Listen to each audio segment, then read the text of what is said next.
Okay, and this is Andy Payne. She's a nationally recognized expert on the practical application of Feng Shui principles. She creates environments for her clients where the surroundings support the goals of the people in them.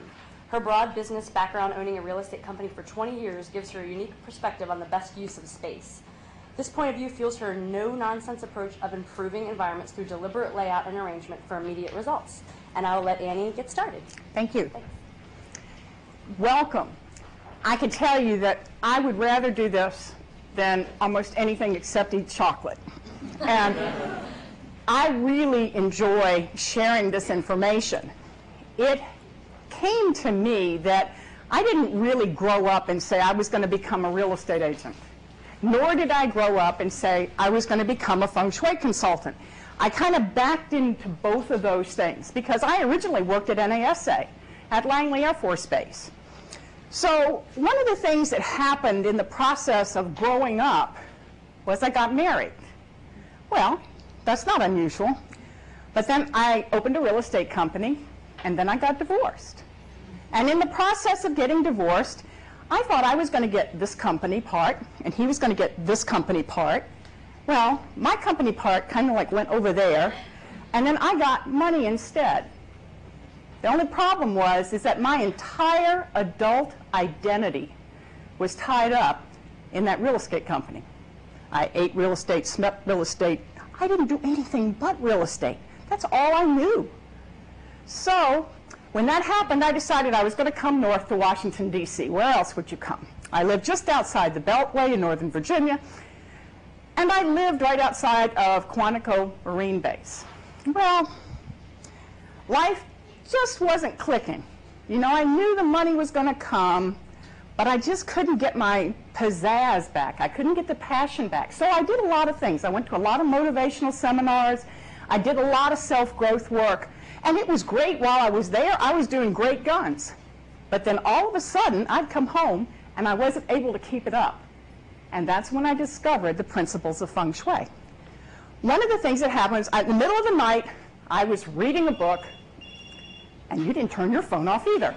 I was reading a book on Feng Shui, and what happened was in the process of reading this, I realized that a lot of the things that I had done in real estate that made me so successful were based on principles in Feng Shui.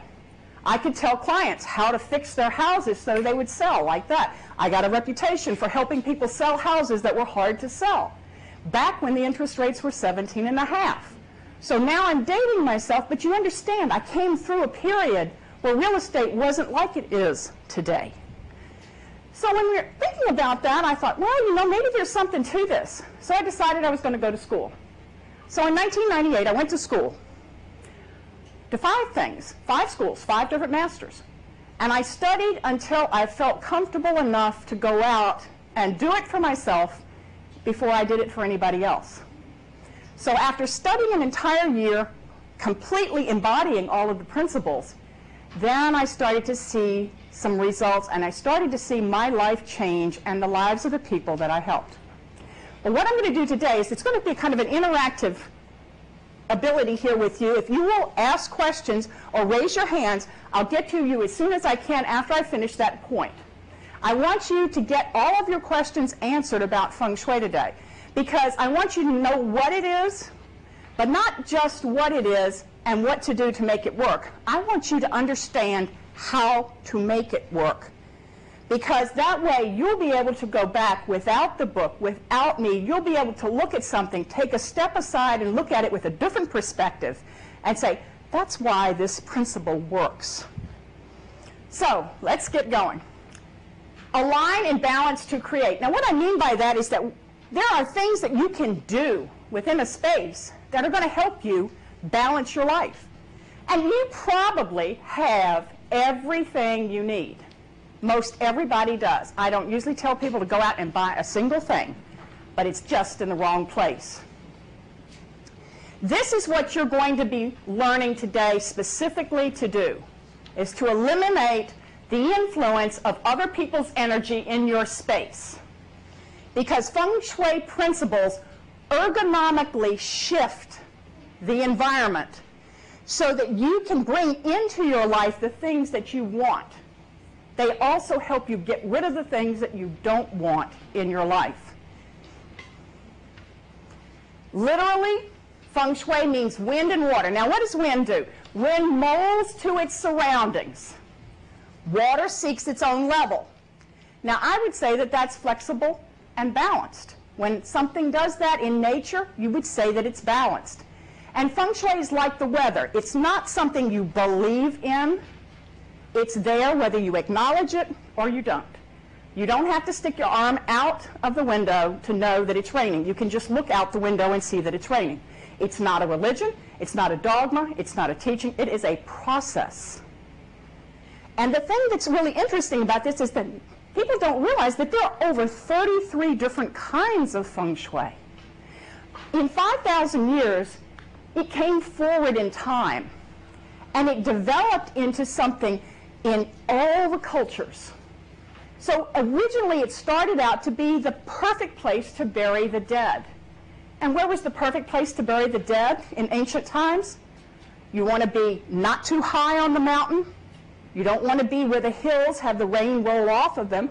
You want to kind of be in the valley, but not too deep in the valley because you want the water to run in front of you.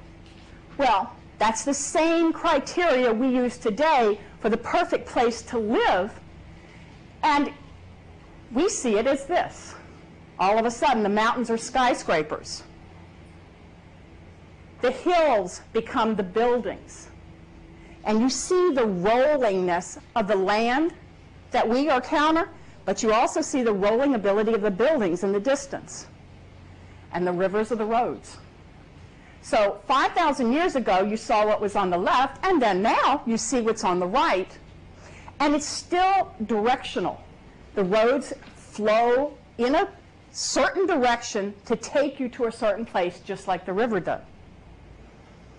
Now, tell me a room where you have felt really good in. Has anybody got a specific room that or place that you've been that you felt really wonderful? You feel wonderful in your living room. It's done the way you want it to be. What about another place? In your bedroom. That's the same kind of thing. It's exactly the way that you envisioned a bedroom to be. Well, that's what you see when you kind of even look at these things on the screen. These two are very opposite kind of pictures. One is the picture of a grand piano, but you notice that the grand piano is facing out. And the person who would be playing the grand piano is behind it, looking out into the main part of the room. That gives the person who is playing the piano the power position. Then you notice in this kitchen, there are two sinks. You've got the one for cleaning, and then you've got the one for washing for vegetables and cutting and cooking. That's a very comfortable scenario, because what you're going to find is in Feng Shui that there are a lot of things, but they all kind of come back down to basics of being comfortable and safe. 3 principles: everything is alive, everything is connected, and everything is constantly changing. Disraeli said that the suggestion of permanence is the supreme fiction. That we know is very true, because nothing stays the same for very long.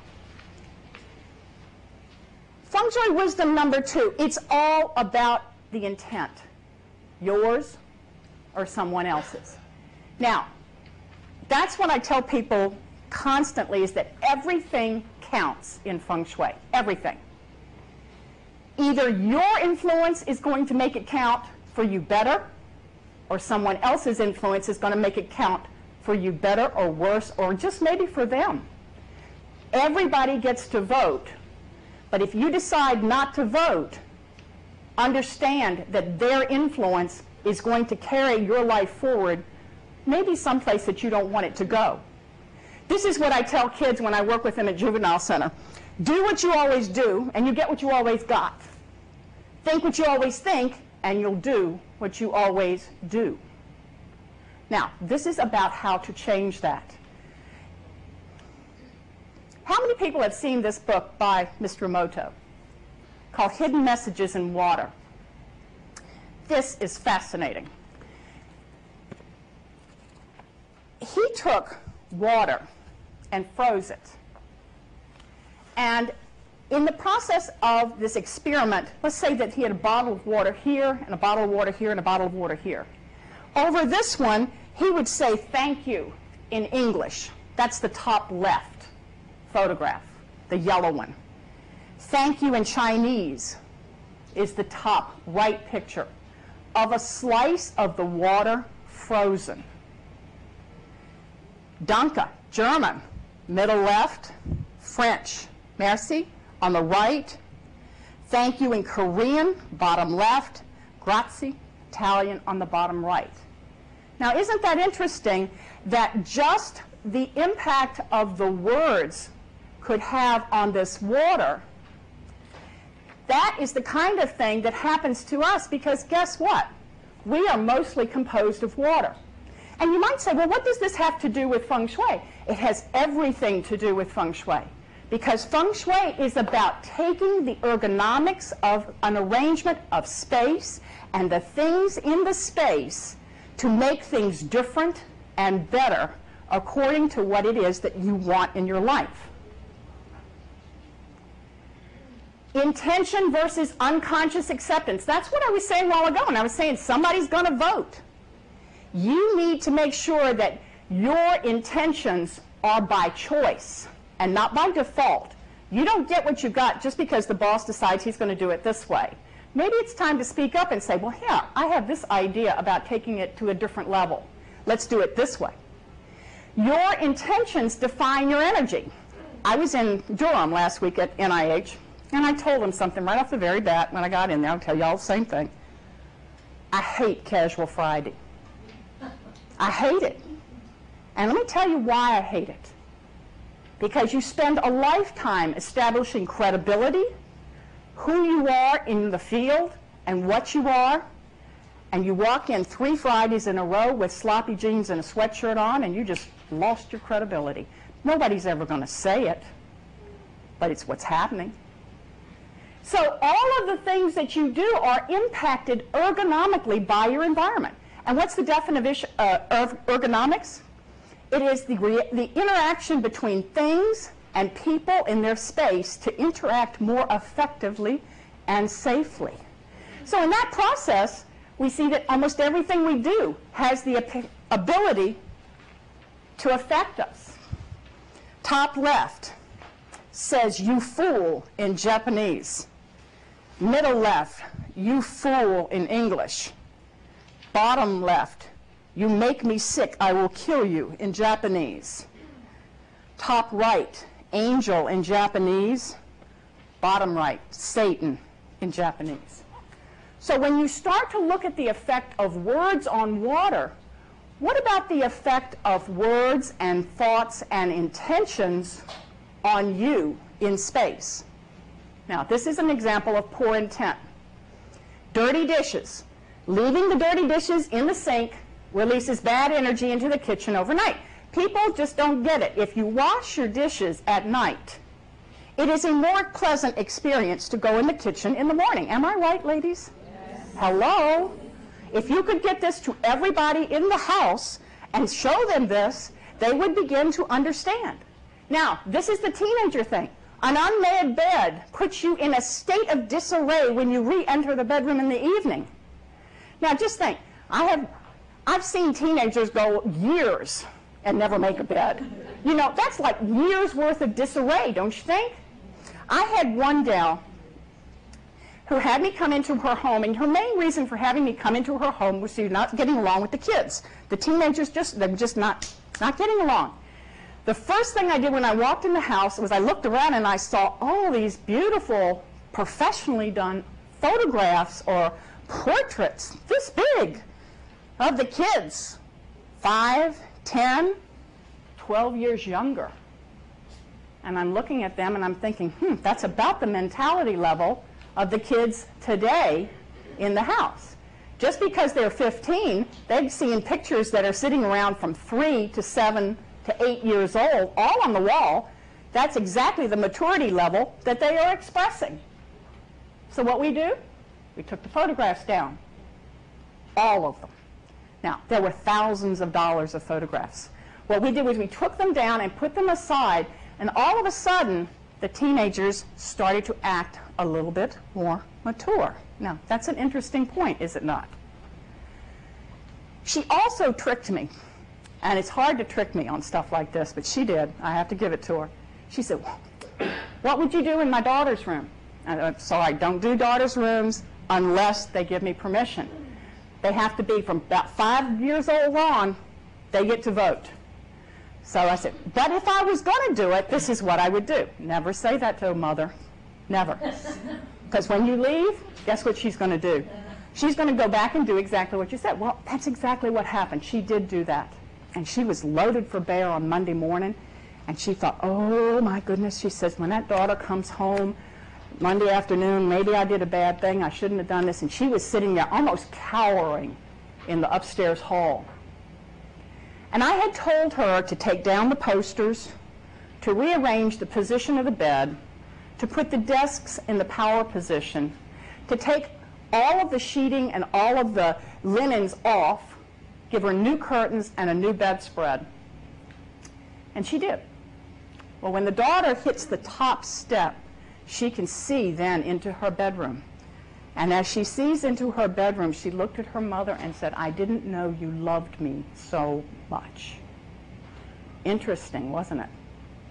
All of a sudden, there was a complete shift. The pictures were down, her room was done, and she's the one that did like this to me when she saw me in the kitchen. She wouldn't have anything to do with me.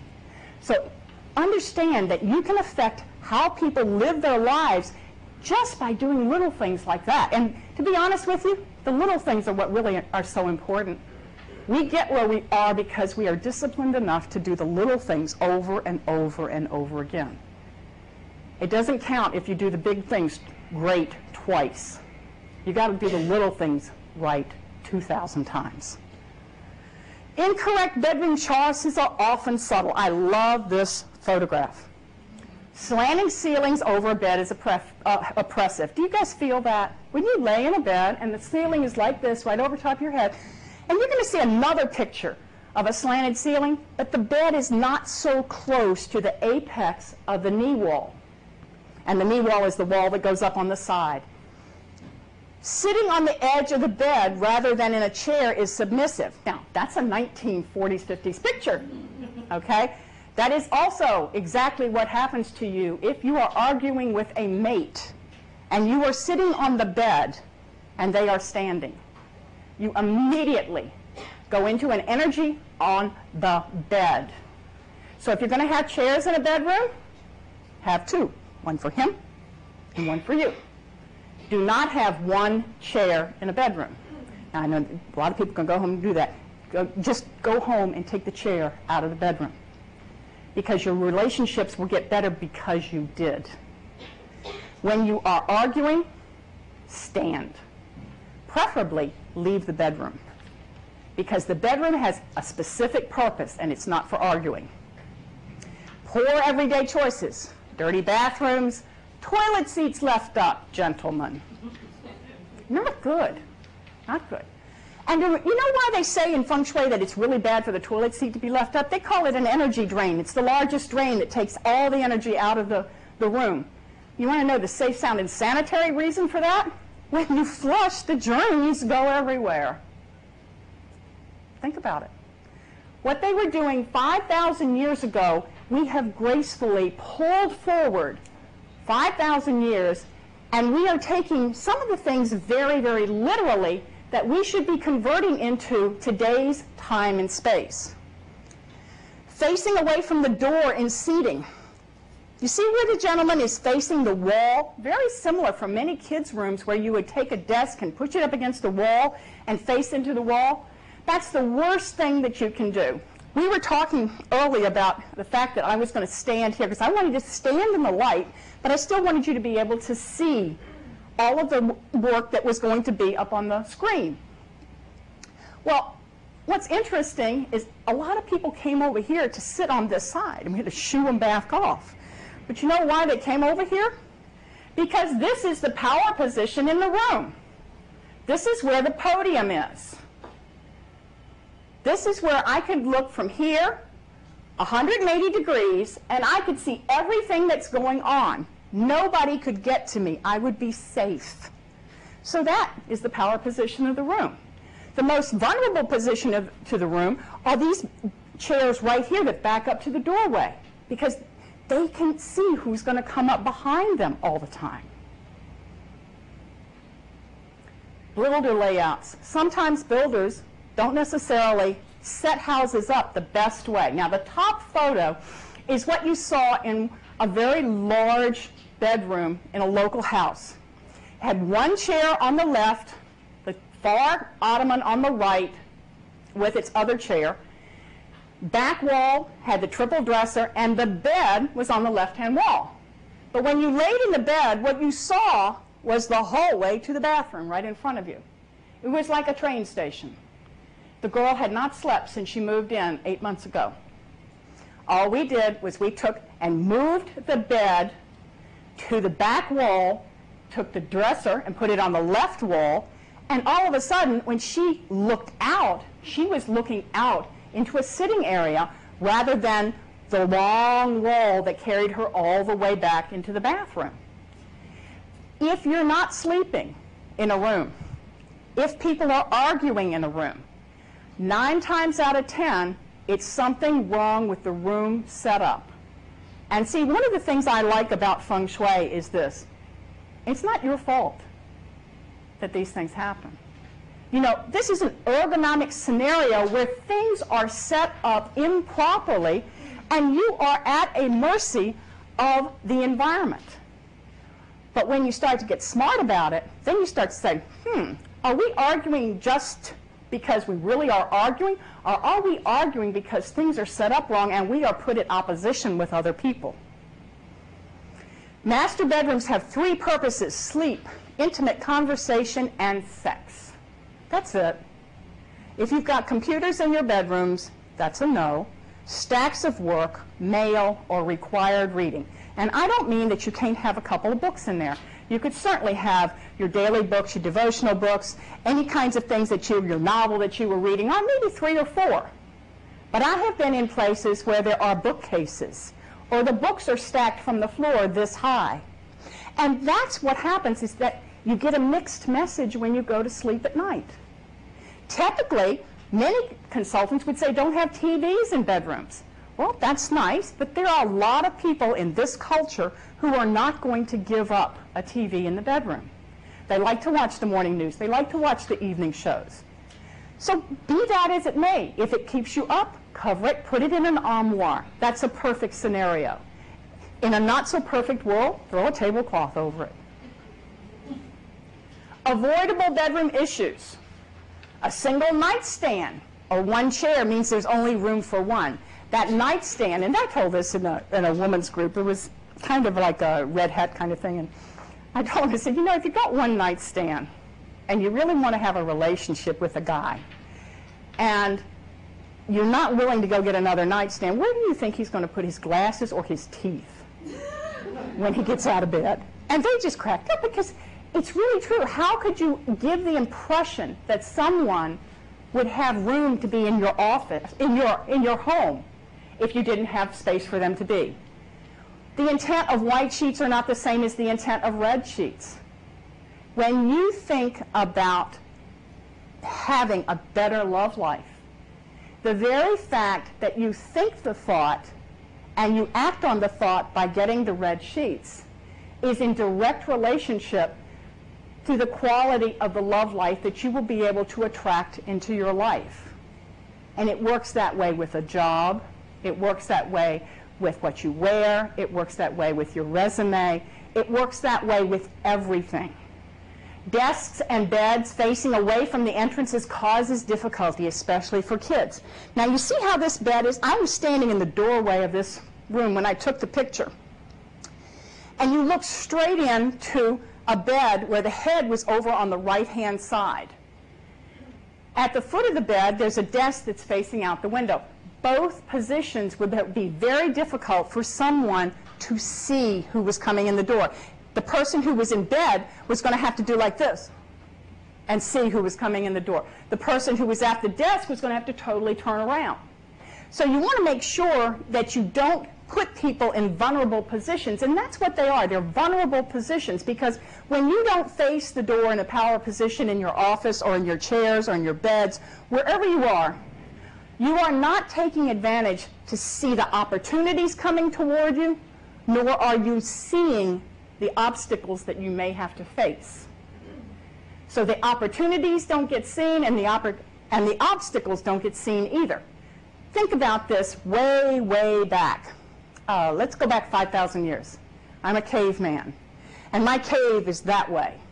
And I'm facing into the cave right there. And all of you guys are lions and tigers and bears, and I'm vulnerable, right?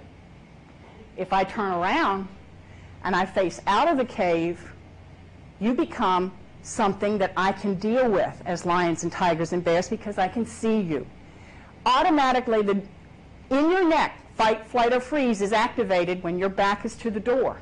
So everybody knows this stuff, but it takes impact of doing something about it in order to create a better life. Badly positioned TV outlets and utilities cause problems.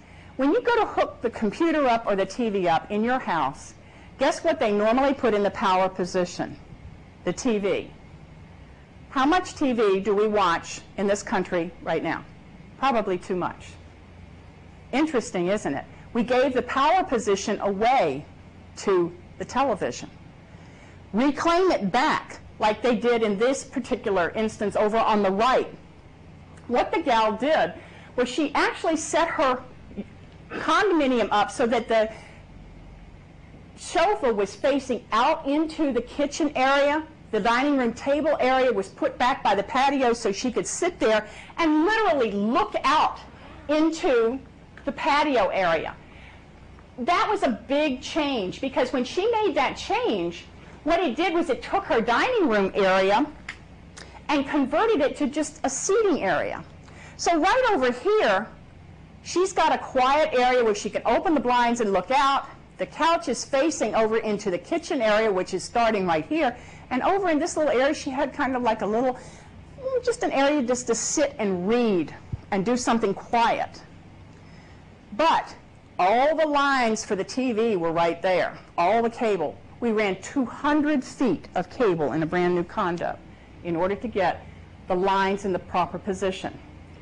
I work with builders, and I spoke at the International Builders Show in January, and it's interesting because builders are getting this. They understand now, or are beginning to understand, that they can create a different quality of life for people by building it into the house structurally. And that's what we're talking about doing. In this particular circumstance, this is a computer for a spare bedroom. Unfortunately, all the outlets for the TV and the computer and everything were over here. Again, they had to be moved. So pay attention to that. If you're building a new house, pay attention to it. But pay attention even in going home to where is the TV in the room. If you want to put less emphasis on TVs, get it out of that corner. Closets, again, this is an ideal scenario. Nobody I know lives like this. Well, I mean, I take it back. It's my brother-in-law's closet right there. But other than him, I don't know anybody that lives like this. But what my point is that if you had space structurally in the house to put things, you would be more likely to put it. Rethink the use of unused space, because unused space, like a dining room, I've converted dining rooms to like offices or very elegant table areas where they might have a beautiful lamp, where you could look out a window. Just a place to maybe even to pay the bills or for the kids to do the homework. Why have a room in the house that has some of the most expensive furniture in it that doesn't get used? Pay attention to those kinds of things, because you can really start to use your house differently. These are the foundational components of the process now. Clutter versus stuff. And as I mentioned earlier, I was in Durham last week, and we talked a lot about clutter. So if you want to get the video of that, also they're going to try to put that available here. Energy flow and power positions. We've talked a little bit about that, and they're going to talk about that quite a bit more. Personal symbols. These are the things that you put on the wall that mean something to you, or things that you wear, things that you have in your space, your diplomas. All of those things define who you are for yourself and for other people. But what's interesting is when you put things out there for other people, you're also defining it for yourself. Just like the dirty dishes make you feel bad when you go in the kitchen, that award that you received last year makes you feel really good when you go into your office. So it's the same principle, it's just a different thing. Construction materials, wood, metal, complementary yin and yang, that's the opposites in a room. Color, texture, and pattern. Now these are very technical pieces, and what it really is talking about is everything is composed of something. Let's just say for this room, for example, there's wood in the middle of the table. There's black around the side, but that black is equated to water. The chairs are wooden, but they have blue material on them. So we would consider that to be water. Then we would look around and we would see that all of the video equipment and things that are around, that's considered fire. So we would try to get a balance of the elements that are in the room. And in doing that, it makes a room feel more comfortable. We've all been in conference rooms or offices that were very, very inappropriate. They didn't feel right. And I can give you the best example is the Christmas time mall scene. You've been to the Christmas, it's Christmas time, there are lights everywhere, people everywhere, too much activity. We would call that environment very fiery. That's like Las Vegas 100% of the time. It's fiery. So that's one example. But then you go to like maybe a sterile hospital room. That's another example. So you have to strive for a balance. And that's one of the reasons I think that you're starting to see hospitals use Feng Shui principles more, especially in cardiac care and the labor and delivery. Here is about flow. Flow happens whether it's outside or inside. This is a natural flow around the fence line. You can even see where the animals have walked. This is a little bit less natural, but it's still outside because it was directed, because it was man-made. This is my favorite picture about unnatural flow. This is my bank. This is my car right there. This is where I get out of my car to go to my bank. Now, I walk all the way down the sidewalk down here, turn in, and I come in the front door. I do not cut through there like everybody else. Those bushes were not there originally. They were put there to keep people from cutting through. Let me tell you, you are not going to stop energy flow when people can go from the shortest distance to the space. This is where they're going. They're going to the ATM. There's my car. That's where I got out. That's where they're cutting through. The simplest solution for this is to build concrete steps down to accommodate the flow, because you are not going to change the flow. Here's another good example where they took it in consideration. This used to be grass. It was grass for like 3 days, and then it got all trampled to death. What they did was put brick pavers in. So with the brick pavers, all of a sudden what you're seeing is a flow, but it comes through. Here, this is an artificial flow. This is like a river going down, and this is in Kentlands. When you tow in, this garage is like this, but it's very directed. You get pulled. When you look at that picture, you almost get pulled into that picture.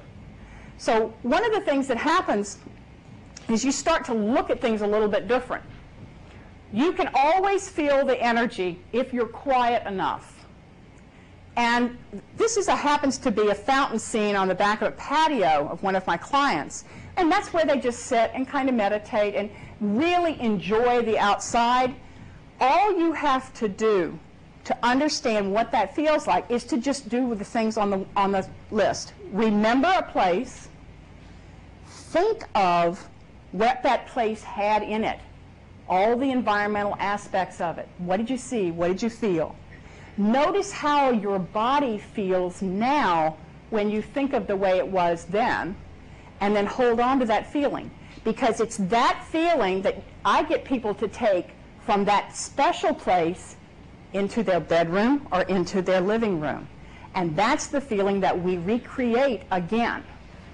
So it's anything that you can always do this. Have anybody ever felt energy? Have you felt it kind of move for you or felt it in a room air?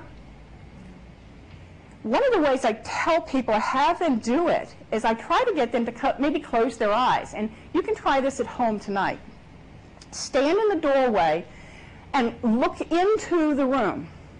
And as you're looking into the room, just close your eyes and imagine that behind you there's a fan. Now, you remember what a fan looks like when it's got streamers out from it and it's blowing and the streamers are just flapping in the wind like this? Well, imagine the streamers having colored air on it. And as the streamers come out behind you, the wind is going to come around you, but it's going to have a color. And as it has a color, it's going to swirl. And when it swirls in the room, you will be able to see where the blockages are. What pieces of furniture are keeping the energy from moving? Does it go in and just stop? Does it go in and veer to the left? Does it go in and veer to the right? You'll be able to feel that after a few test runs and after a few tries, I guarantee it. This is what is probably one of the most important things that we'll say. Your surroundings determine your quality of life. Just like your quality of life is determined by your thoughts. Now, this is the whole premise of westernized Feng Shui. You become your surroundings because you become what you think about. Your surroundings are your home, your car, your office, your friends, your family, your work. If you deliberately, with intention, change your surroundings, you automatically change your thoughts. And when you change your thoughts, you change the energy that you take out into the world. When you change the energy that you take out into the world, different energy means the world treats you differently. So it's kind of like all of a sudden, all those books like Dress for Success and Mentor for Success and all of that, and it all clicks in and it goes, oh, that's what it means. So take a look at what it is that you're putting in your environment. Because you know what I tell people? I said, you know, Feng Shui is for everybody. Let's say we got somebody that's just having a bad time in their life. You can set up the environment in their home to make them feel more supportive in this bad time. Say like you've got a caregiver who's got a terminally ill mate. What do you do in that space to help that person who's giving the care feel better in that space, still caring for the person who is ill? How do you help that teenager? How do you get a couple who are at odds with each other to act better together in the bedroom, to be more romantic, to be friendlier with each other? These are physical things that you can do. Now, I was in a class one time, and somebody raised their hand. She says, I don't want to turn my husband off. I don't want to turn him on. I want to turn him off. And I said, well, then, you know, is it really a question of turning him off, or is it a question of turning you on? Think about it. It's just a different perspective. So it's a question of looking at what was the intent of having more red sheets? What was the intent of having more ability to be together with someone who's in a terminal situation? You want to do the right things for people, and sometimes it's very difficult for them to know what the right things are because they're too close to the problem. So that's when you try to find out what it is they really want. Now, everybody in the room gets a new car today. One of these four are a new motorcycle. We've got a Corvette, we've got a double cab pickup truck, we've got a Jag, and we've got a Harley. You'd say, everybody gets one. And you must pick one, so even if you don't like it, pick it by color. Who wants the truck? Okay, got two people. Why do you want the truck? What was it about the truck that made you pick it? Oh, more capacity in the back for putting things in. Capacity for groceries, shopping, things like that. Why did you pick it? And family and gardening things. Family, gardening, Home Depot trips, all of that kind of stuff. All right, perfect. Somebody else. Who wants the Jag? Why did you pick the Jag? I mean, it looks, I just like how it looks. It's a practical car. Kind of would like to have a convertible, but have a new baby. The Jag is practical, it's sleek, but, you know, it's the next best thing to the convertible. You know, looks good. Somebody else, who picked the Jag? You all did. All right, somebody yell out why. Classy. What else? Color. Perky. Color to satisfy yourself. 4 doors to satisfy the family. Put the kids in the back. Who else picked a Jag? Luxury. Luxury. What else? Comfortable. Speed. What else? Success. Who picked the Harley? All right, now, why did you pick the Harley? Adventurous. Wind in the hair, the freedom. Got a big smile on her face when she said that. What else? Why did you pick the Harley? Yeah, the freedom and speed. Speed and freedom. What else? Anybody else pick the Harley? Same reason as that. We got some wild women in here. All right. Now, what about the Corvette? Well, actually, we had one in the beginning of our marriage, and of course, the kids got rid of them. Got rid of the vet when the kids came, and now we want the vet back again. All right. But is that not a very strict intent there? I mean, doesn't that intent just kind of really show up? What was your reasoning? Well, I want to look good and attractive and have fun. Look good, attractive, have fun, be free. Yeah, say it all. Corvette's really got a marketing program, don't they? Did anybody see The Apprentice last week when they had the car, the Solera, the Solstice? What they were doing was making up an advertising campaign that would satisfy the needs of the buyers. Well, we just went around the room and we talked about what it was that made you pick a certain car. Well, guess what? You just defined one aspect of who you were by the car that you drive. Now, you know what's really interesting, though? I used to have a minivan up there. Nobody picked the minivan. Not one soul in 5 years picked the minivan. Now, I want to know how come there's so many minivans out there, because it's not defining who the people are that are in my classes. I know that. But do you see my point there? Is that all of a sudden you start to realize that what you wear, what you drive, what you say, who you are, defines the kind of life that you're going to have. And in that relationship, if it means it makes it easier for you to do Feng Shui in order to make that happen, so be it. Let's clean out your closet and let's get rid of all the crappy sweatsuits. Let's get rid of all the T-shirts you used to sleep in. You know, that was the biggest deal for me, was to get rid of all the T-shirts that I used to sleep in and to get real pajamas. You know, I thought that was such a luxury. And I thought, you know, they're not that expensive. I went to the dollar store. Of course, you know that the dollar store has some good stuff sometimes. But they had pajamas for like $10 a piece.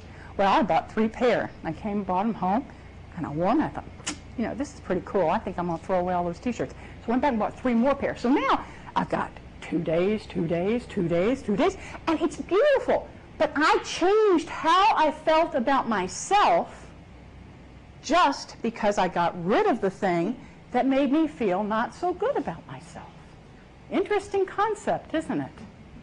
What could you do in your office to do that? Everyday characteristics of Feng Shui. Live with what you love. Put safety and comfort first and express and organize everything. And then, of course, the D word is declutter. Now, let me explain something about clutter. Just because you have a lot of stuff does not mean that you are cluttered. There are different styles to living. And you know, you get the picture when I say the Walt Whitman kind of grandmother picture with the doilies and the little knickknacks and stuff like that. My grandmother would have just turned over in her grave if she ever heard me say that she might be cluttered, but she really wasn't. She had a reason for every single thing that was in that space. And it wasn't piled on top of each other. It wasn't dirty, it was dusted, but it was just a lot of things. Now, then you go over here on the other side of that, and that you got that New York loft, sleek thing with, you know, if you've got one flower in a vase on the table, you're lucky, because that's all that's there. Well, somewhere between New York and the northern neck of Virginia, there is a meeting of the minds. Because you don't have to get rid of everything. All you have to do is justify why you have it. It can't be just because. It can't be because I didn't want to throw it away, or it's still got good life in it, or someone so-and-so gave it to me and I didn't want to get rid of it. You need to be able to justify why you're keeping something. Now, I don't know if anybody agrees with me on this, but Feng Shui is really Montessori for adults. You ever been to a Montessori school? This is a local Montessori school. Everything has a place. It lives somewhere. In other words, this little box has pencils in it. Pencils live in that box. They don't live in this box. They don't live over here. They don't live on this shelf. They live right there in that basket. That's the way you want to live. Where does the hammer live in your house? Does anybody know? Junk drawer. Junk drawer. Where does the masking tape live? Junk drawer. Oh, we're going to have a big junk drawer over here, I can tell. Where does the flower food live? Nobody has flower food. Under the sink. Okay. All right. What I'm saying is you guys start to realize where those things live, because everything in your house needs to have a definite place to live. In other words, if you're going to go home and you're going to start this process, then I would suggest to you, when you pick up something like the camera, you would announce to the entire family, the camera here forevermore is going to live, and put it there. And then what you can do to make it easier on yourself, get a box for everybody, or a basket if you're very decoratively minded. Get a basket and put it in the foyer or put it near the stairs. And let's say that there's 4 people in the house. There's the husband, the wife, and 2 kids, a boy and a girl. All right, and you're going around and you're cleaning up out of the living room.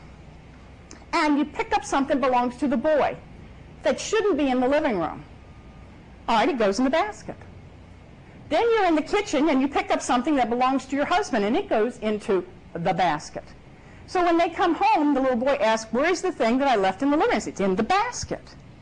And all of a sudden, everything starts to gravitate toward the basket. And he said, well, why are you doing everything in the basket? He said, because it has no place to live. Well, it's supposed to be in my room. Well, then it can live in your room. Take it to your room. That's a real easy way to do this without disrupting your whole life. Another thing, get clothes hampers for everybody in your entire family. One for every person. And the reason I say that is that you may be washing the clothes for this little 5-year-old. I don't care about that. But they need to learn how to separate their things and care for their things. Because the way that they care for their things when they're 15 and 20 and 25 is going to determine whether or not they live a good life. So let's start at 5 and help them learn those kinds of things. Even just make it simple. They can be pretty. They don't have to be big. Even if you still do all the laundry, at least get them to separate it and not put it into a common place. Because once they start to get a little bit more responsible about that, they'll start to see how different a life it is. This is real. These are real pictures. Clutter can disable you and make you fat. And I have been there. And to be very honest with you, I see these kinds of houses quite often because people come to me when they have nowhere else to go. I mean, there's nobody else to call. And what I can do in a day in a place like this is amazing. Because when you go in, you help people reclaim area. It's just like reclaiming marshland. Honestly, you go in, you take a 5-foot area of space this big, and you do that. Once that's done, Then you come over here and do the next 5-foot area. And this is the way you would do it for yourself as well. Start small. Do the mantelpiece. Do your chair where you sit in the living room. But this kind of clutter is really an obsession. And I work with a number of different clutter groups, and I can tell you, they really get this. And they really get it because it's systematized, it's got a plan, and it's very concrete. You know, you do this, and that's what happens. You do this, and that's what happens. And what happens with people that are obsessively clutterers is they get overwhelmed so easily. Well, you know, in the fastness of our everyday world, that happens to us too. It happens to me. So that's why I'm telling you it's very important to do the dishes, do the bed, do all of those things. Yeah, I have a question. There's some personalities that just really they love clutter. I have one of my kids and he just was really better if there's a whole like road of clutter around this area. Let me show you something. Sometimes, and this is something that is interesting. You might want to write this down. There are 3 kinds of people. There are wall people, floor people, and horizontal surface people. And he may be a horizontal surface person. He has a lot of clutter in front of him and spreads it all out. He may be very visual, and the sense on the way that he creates or the way that he works. I'm very visual. These are my file folders. I don't use manila file folders. When I see this from a distance, I immediately know what's in it. I'm going to New York to speak next month. There's a map of New York City on the front of it. I know the red one with the map for New York is a whole New York folder. I had an NIH Durham, an NIH Bethesda. When I see this out, it's immediate. Now, I'm not saying you have to change the way that you work, but what Feng Shui does is it takes into consideration who you are as an individual, and then it melds the environment to how you can best work. The first thing I do when I work with somebody in a business is I go and say, well, tell me what you do.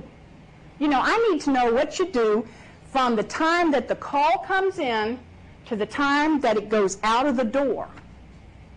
What happens? And then what do? We set up the environment so that the environment pulls them along and makes those things happen. Because, you know, there are days that you get up in the morning where you start here, and if it wasn't a pulling along to get me there, that you would never get from there to here on that day, because it just wasn't a very good day. What we do is we set up an environment to support you on the bad days. And when you set the environment up to support you when the days are bad, the good days get even better. But does that help? Because if he's very visual, it's because if he puts everything away, he probably won't remember where it is. I mean, my brother is a brilliant engineer. He puts everything away from his desk. He has nothing to do. I mean, he's just like, it's over if he can't see it. That's probably what's happening with your son. When I work with the kids in the detention center, we pay real close attention and try to get them to ascertain, are you a visual learner? Do you like videos? Are you an audio learner? Do you like to listen to the MP3? Are you kinesthetic? Do you like to actually do the Game Boy kind of thing? And guess what? We are teaching our kids visually and auditorily when they need to be doing it like this. Interesting, isn't it? When I have classes where we talk about actually laying property out and laying houses out, in Feng Shui there's a mapping system that we use. And I actually tell people to get up and go stand in the corner that they feel comfortable in the best.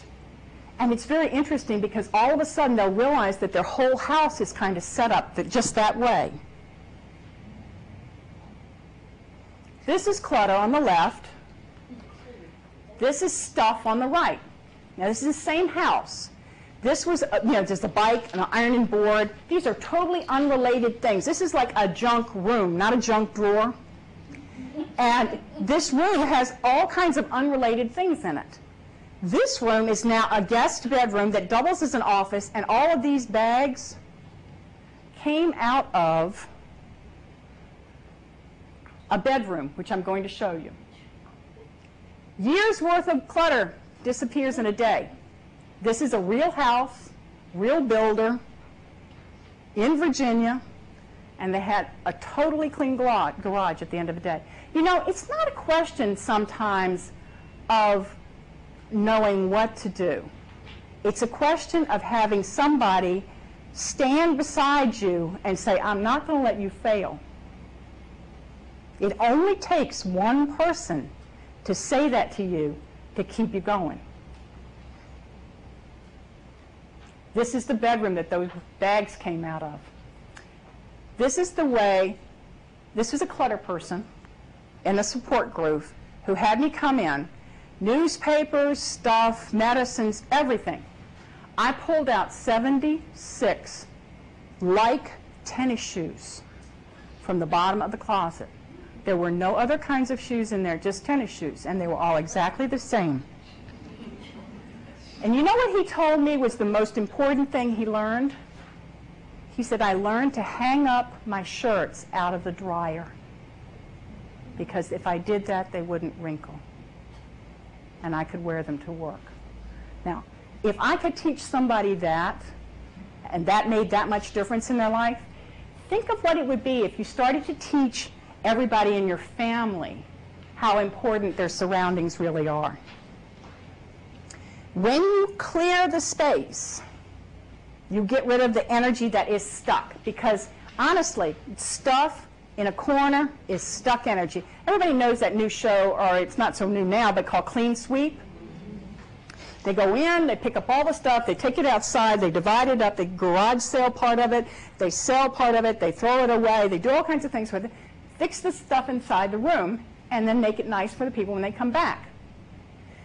I do exactly the same thing, except we don't take things out, we take it slow, they're right there side by side with me, we don't redo the room with paint, we only use what they have. But once they have reclaimed this area, I can go back 6 months later. The rest of the house will be trashed. But this area, it's like sacred ground. It'll be totally done. So it'll be fine. What you want to do is do that kind of thing slowly so that you can, over a period of time, get to the point where it's all done.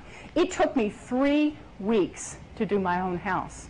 When I got that divorce, I told you about in the beginning, I couldn't really deal too good with all the stuff that came out of that. My office employees set and boxed up all my stuff in my office, and they sent it to me. It took me a year to get to the point where I could actually go through that stuff, and I remember going through it in my garage. Boxes all around, I was crying. It was like my whole life was just piled around me in these boxes. But as you start to go through this, the emotional attachments that you have to things get put to rest. Things that come up for you, cry, deal with it, throw it, break it, do whatever you need to do with it. But once you've done that, it's over then, and you can move on. The things that come to you later are because you've finally released all this old stuck energy that's been filling the space. You know yourself that if you've got too much stuff in the refrigerator, you can't go buy anything new and put it in the refrigerator until you clean some of the old stuff out. Same thing happens. This is exactly what I'm talking about. If you're holding on to old attitudes, people, jobs, things, nothing new can ever come into your life. Now, this is power positions. This is what we were talking about a little bit earlier. You should always face the doorway and at least to your side. I mean, I would love, first and foremost, for somebody to be able to just look up and see the doorway. I don't particularly want them to have to do this, because that's going to start causing a problem in their neck. So if your office is in a situation like that, you're going to see some examples in a few minutes of how you might be able to correct that. Be able to lift your eyes and see the entrance, and then if you can't do that, you can always start to use mirrors in some sense. I'm going to show you 2 or 3 different kinds of techniques, but at the least, something like this stuck on the monitor of your computer or on something in your office that you face with. See, if I had this up right now and somebody came in the door, I can literally see the door in this.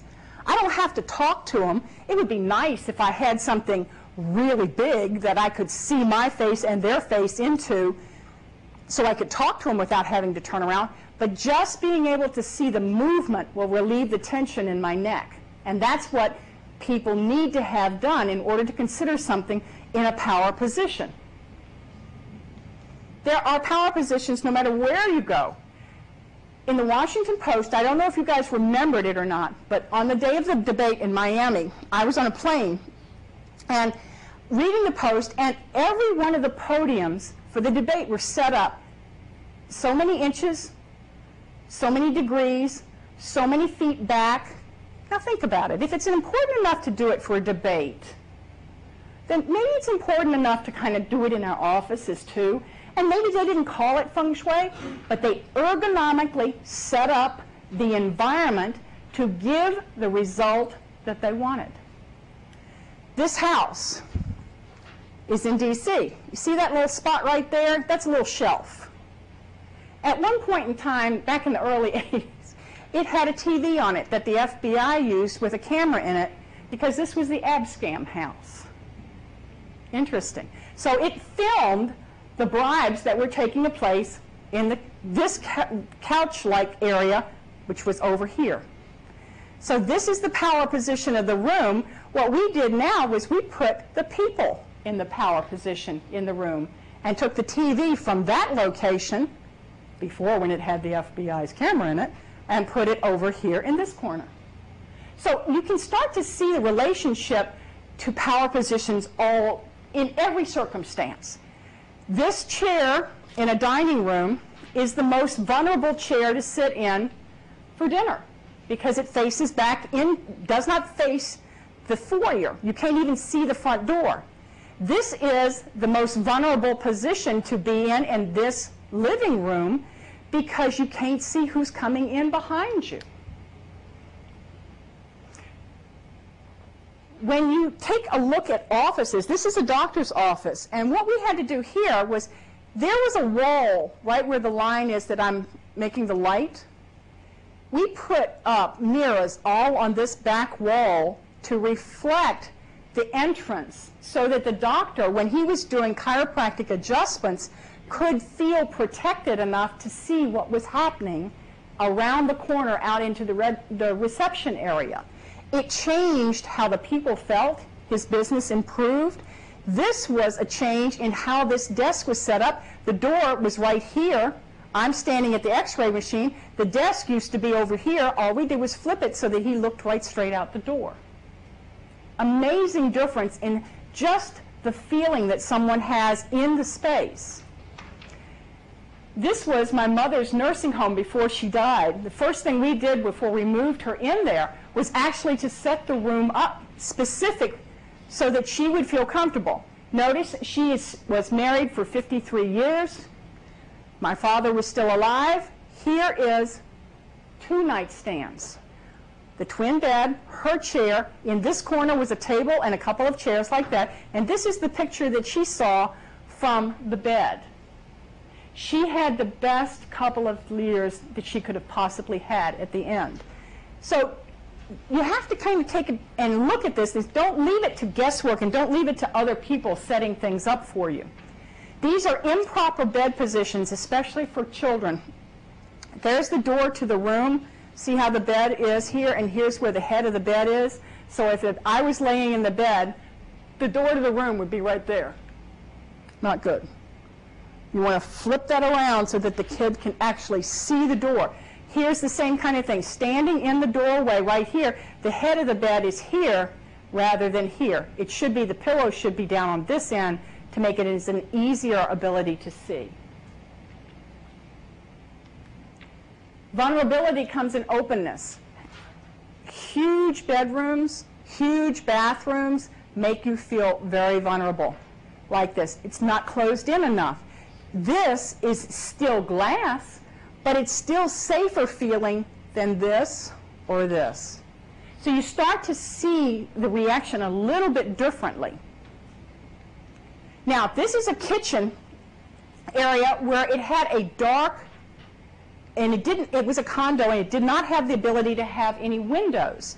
So what we do is actually put a mirror over top of the sink to reflect back. So now the person that is standing at the sink no longer feels totally vulnerable for someone coming up behind them.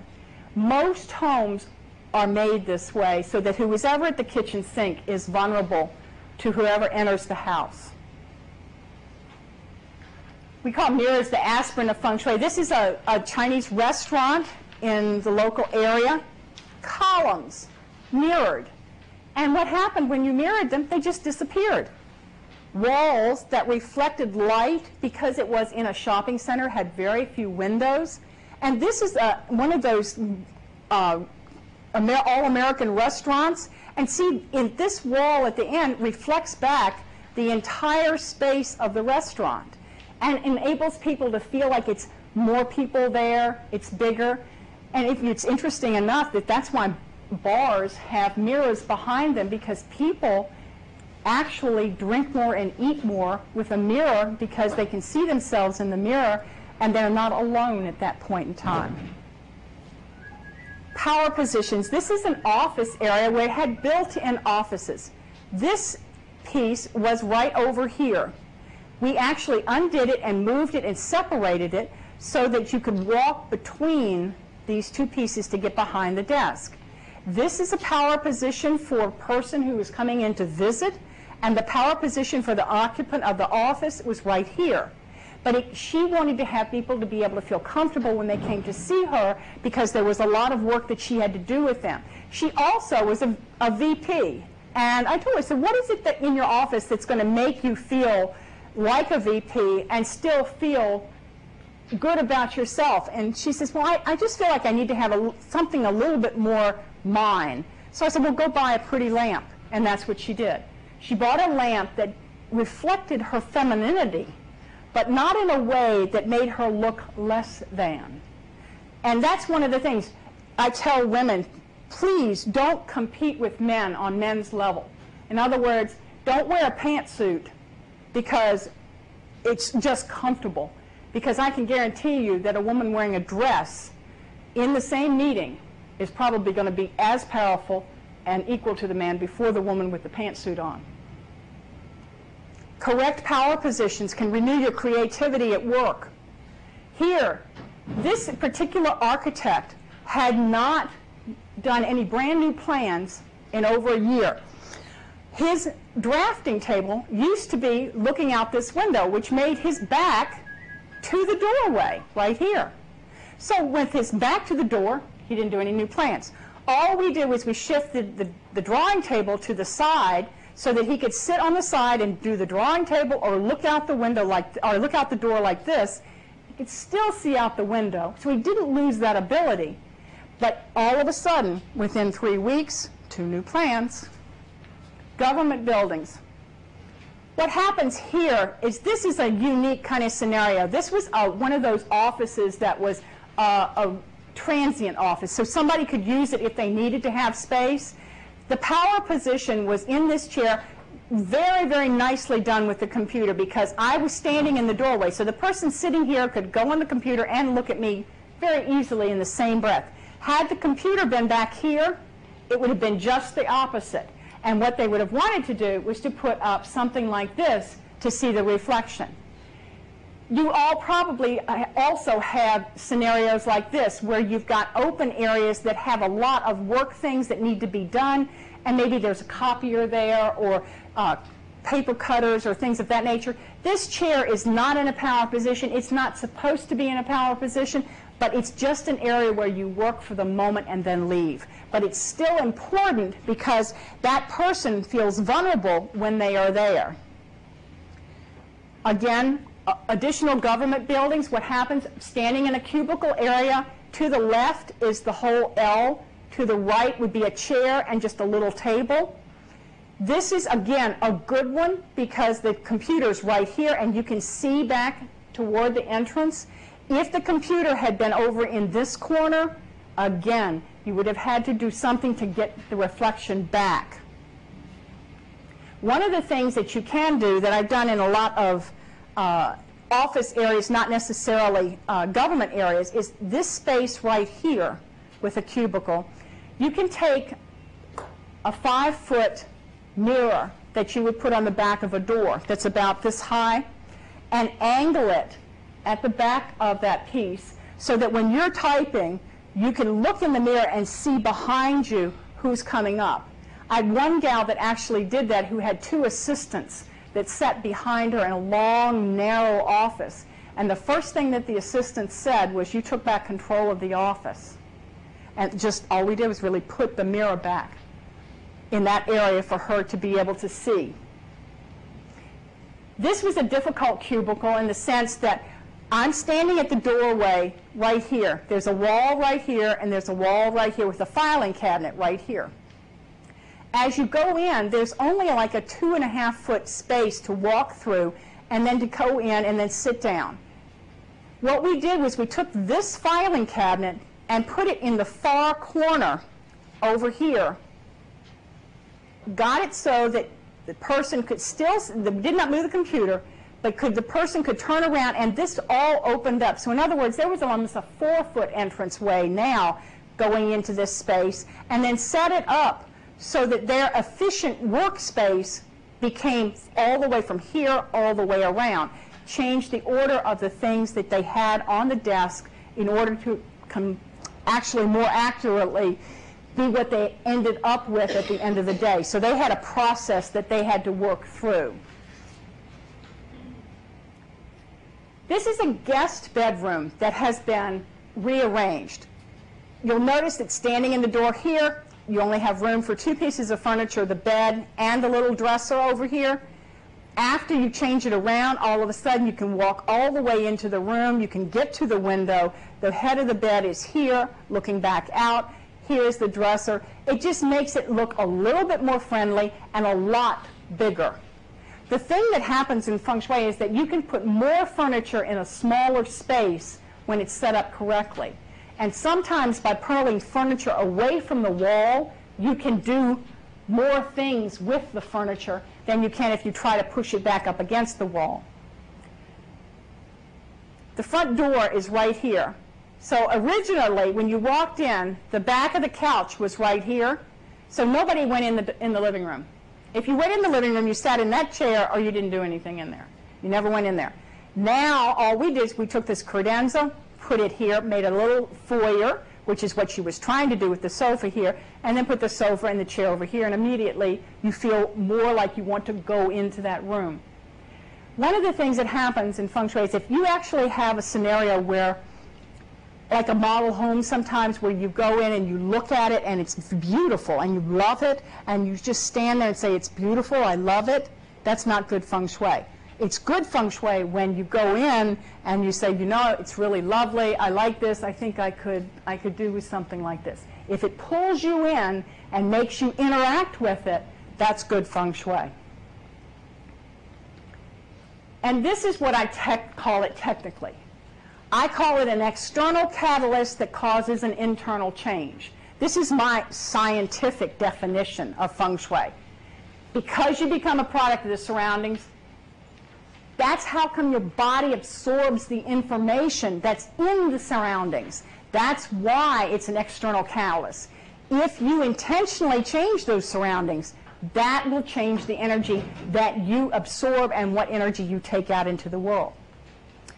I think this is what we are going to see in the future of housing. And it may not come, these are pieces that are not necessarily built in, but these are the kinds of things that need to have homes that no longer have homes. I want housing to invisibly absorb clutter. The more it would absorb the hard things, the sporting equipment, the camping equipment, the golf clubs, the tools, the craft things that people work with, the oversized blankets, the big heavy coats, the boots, all of that. We have no place to put those things. And what's even worse is I've been working with people down in Florida, they don't have hall closets. So they don't even have places for you to put a coat if you were to move from New York to Florida. And that's what happens. People go down, they say, "Well, where do you hang your coats?" Well, we don't have closets because we don't have coats. And they say, "Well, I don't want to give mine up." And say, "Well, then put it in another closet." But those are the kinds of things that make people crazy about how they live in their houses. And it's really up to the builders to be able to do this. Organization, storage, and purposeful laundries. Now look at this. Is this not cute? I happen to be a cat person. But that's a little cat hole. So you can put the cat's things inside of there in the laundry room. But even here, look at the storage. Now, how much easier is it, ladies, to be able to hang up the things out of the dryer if there's a place to hang them? That's rule 1. So you have to make it simple. There needs to be an area to fold stuff. All of a sudden, I think what's going to happen is you're going to see these utilitarian areas become a lot more important, because sometimes they're the things that actually define the quality of our life. Now, those little red envelopes are really blessing envelopes, and the instructions are in there, but they are just a symbol for you. And that's what I want you to look at it as, because symbols come everywhere. We have to choose the surroundings that we have because they become the thoughts and then they become the reality. Well, look at all of our symbols. This is Washington, D.C. Now, anytime that we would see any of those pictures, we would automatically know where they were talking about. Here's the Imperial Palace in Las Vegas.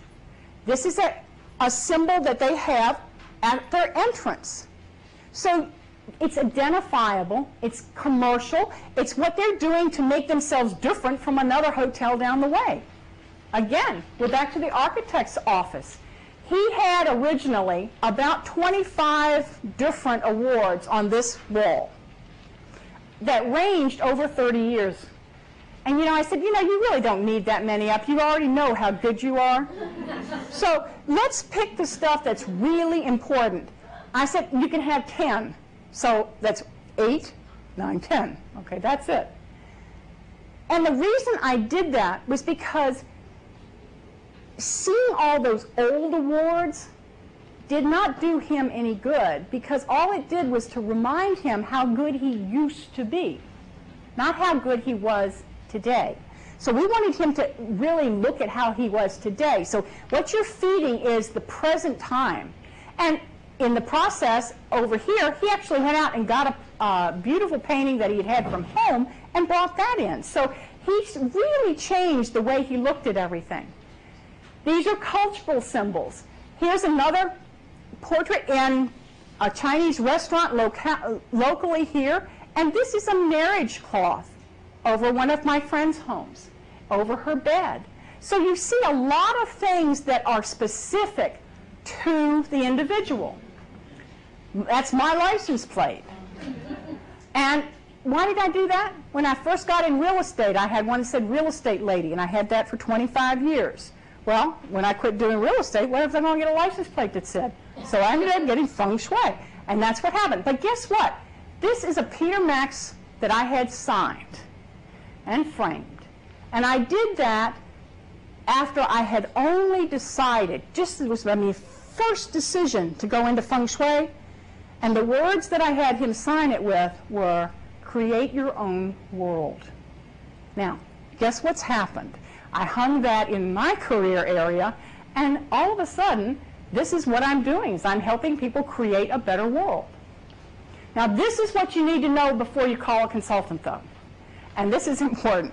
Don't clean up first, because you'll destroy the bad patterns that need to be broken. I can assure you that if things are not going right in your life, that there are probably patterns that are embedded into the property that really need to be corrected. Don't buy new stuff, because usually you got all that you need, probably more than what you need, just, it needs to be shifted around. And then allow enough time, because when you don't have enough time to do it, people get really antsy about, well, if I don't have enough time to do this, then I just won't start it at all. And that's the point. You want to break it into little tiny increments. When you're decluttering your own house, the first thing that you should do is actually do the medicine cabinet first. And the medicine cabinet, yay big, probably half the stuff in the medicine cabinet can be thrown away immediately. The more stuff you throw away immediately, the better off you feel. After you do the medicine cabinet, if you really want a real charge and you don't feel like doing anything else, don't do anything in the bathroom. Go to the kitchen and do the top 2 shelves or do the door of the refrigerator. Because that stuff is the same way. It's probably stuff that's going to get thrown away. Now, I will entertain questions of any vein, of anything that you all would like to ask. How could I answer questions and how could I help you in Feng Shui? Yes, ma'am. You mentioned something about the three personalities. One was the horizontal. The three kinds of people. The horizontal surface people, they pile things. You may know some here at work. They have things piled on their desk. Then there are wall people. They hang a lot of stuff on the walls. And then floor people put things around, especially decorative things like things on the floor. I had one client whose husband was just totally not happy that I was coming to their house.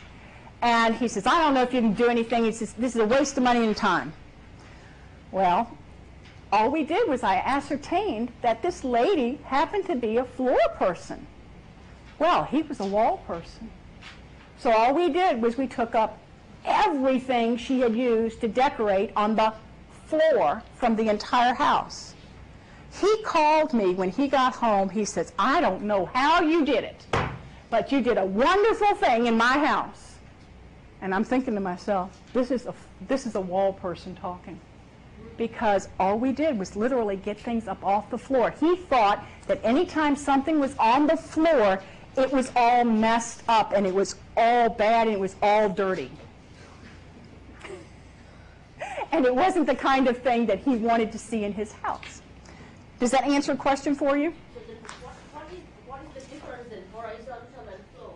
And the difference in floor, well, floor people don't usually pile on the floor like in piles of newspapers or books or things like that. They decorate on the floor, or they might put something on the floor for permanent use. When horizontal people pile stuff, they have like magazines or newspapers or things like that, and only when it goes on too much do they move to the floor. They'll keep everything off the floor until all the surfaces are actually full. I mean, literally, I was married to a man who should never have had any horizontal surfaces anywhere. I mean, everything should have been vertical because he stacked everything, everywhere. Other questions? I've enjoyed being here. Oh, yes, ma'am.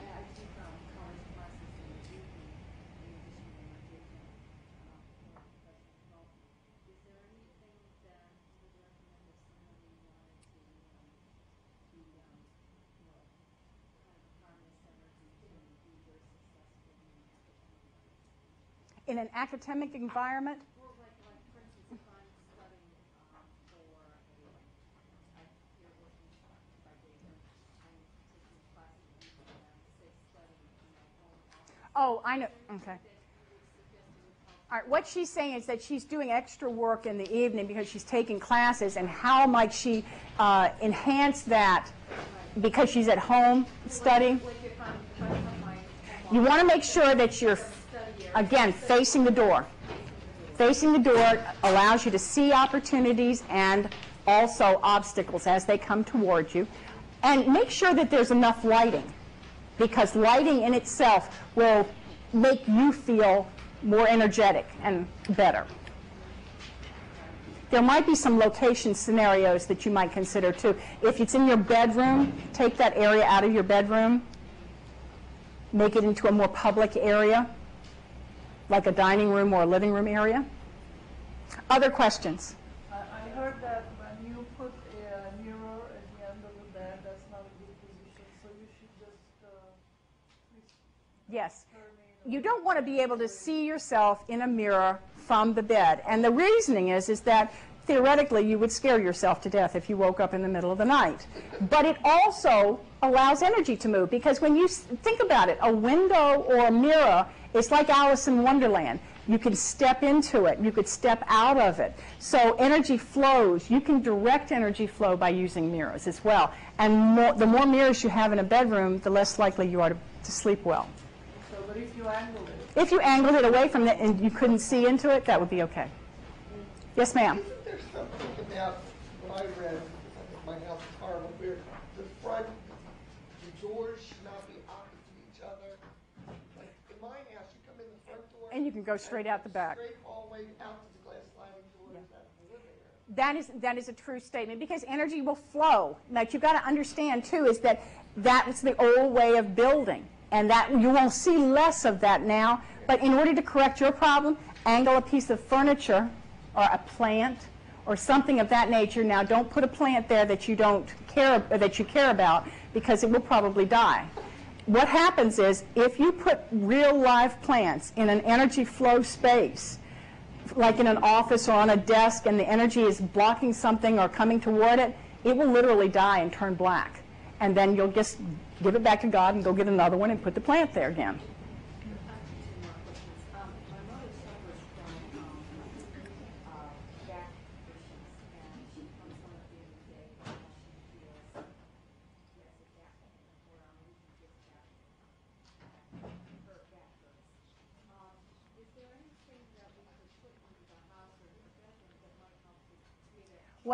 She was talking about somebody feeling very lethargic and having back problems in the day. One of the things that you find is that a lot of times it's the positioning of the furniture, because things are so crowded. Things are not open enough to flow. They say that you shouldn't have anything under your bed, that the chairs should be pulled away from the wall. You want the air to be able to circulate. You want everything to be able to move. And one of the things that happens is that the more crowded and the more tight things get, the more people hurt. The harder that it is for them to move, the more arthritic they get. So the first thing I would do is to open the space up as well. If anybody has any additional questions, I'd be happy to answer. Well, hello, Debbie. Sorry. Debbie is a client. And Debbie, if you'd like to share a story, you may. I just want to say that when I've had Andy to my home several times for different things that I want to Here. I've had Andy to my home Sit down. times for different things, and one of the things I had been exploring in my life was becoming a single parent, and I'm glad to say that I'm now a single parent of a 14-and-a-half-month little boy, and friends tell me that they really think it's because of the work that I've done with Annie that brought him to me. I adopted him from Russia 6.5 months ago, and he's a real delight, and things that I hear parents struggle with are things that I don't with him as far as behavior, so it does work. Well, and I thank Debbie for saying that, because a lot of times you never get first-hand input from somebody who's experienced this, because a lot of times, too, you forget what you did. But because of the relationship that we had built up, we had done a number of things. I mean, she wanted a different litany of things. It was like this first, and then this, and then this, and then this. And that's what happened over the course of a couple of years. So that's the way you look at this. You don't look at this as a one-time shot to make everything perfect today for tomorrow. This is a process that makes life just get better and better and better. My mother also has been told by a doctor to lose 20 pounds at least. Is there anything that... Lose 20 pounds? That's, again, it's mostly clutter. It's mostly stuff. The more stuff you let go of, the better it gets. Thank you all for coming. I do appreciate it.